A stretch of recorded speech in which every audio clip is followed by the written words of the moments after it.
Тынчтыкбек Умаров Баткен шаарындагы ишкерлердин бири. Анын эмеректерди жасоочу чакан ишканасы электр энергиясына көз каранды. Электр энергиясы өчсө жумуш токтоп бир күн текке кетет.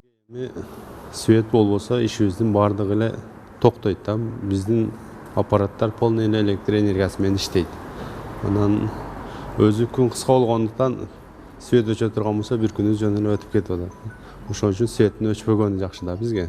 Энергетикалык каатчылык бир эле Кыргызстанда эмес, бүтүндөй дүйнө жүзүн каптап жатат. Андыктан туура түшүнүү менен мамиле жасап, өлкө башчысынын электр энергиясына болгон билдирүүсүн колдошубуз керек дешет жергиликтүүлөр. Негизи президентибиздин электр энергиясы боюнча саясаты туура эле кетип атат. Майдан баштап 1 сом болот дегени уже нормалдуу эле көрүнүш, баары бир кымбатташы керек эле.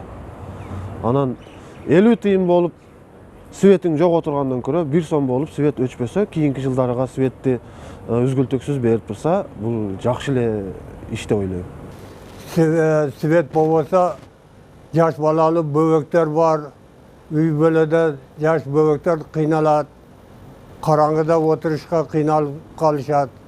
Сондуктан энди неме деймин, ошо 1 сом болсо 1 сом энди башка саганы көрүп жатарбыз энди. Баткен облусунда 29900 трансформатордук көмөкчү чордондор бар.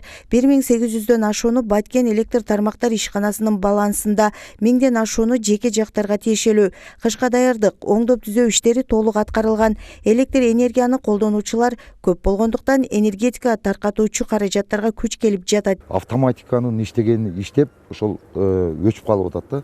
Ошону өчкөн учурда биз кайрадан ишке киргизгичекти 1 саат, 1,5 саат, 2 саатка чейин созулуп келатат.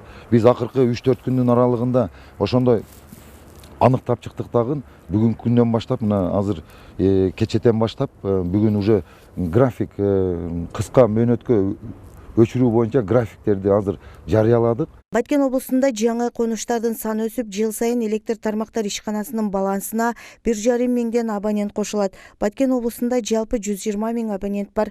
Анын 111 000 калктуу абоненттер. Алардын ичинен 57 800 абонент 77 тыйындык тарифти пайдаланат. Сабира Абдисаматова, Рыскелди Азамат уулу, Алтын бешик жаңылыктары.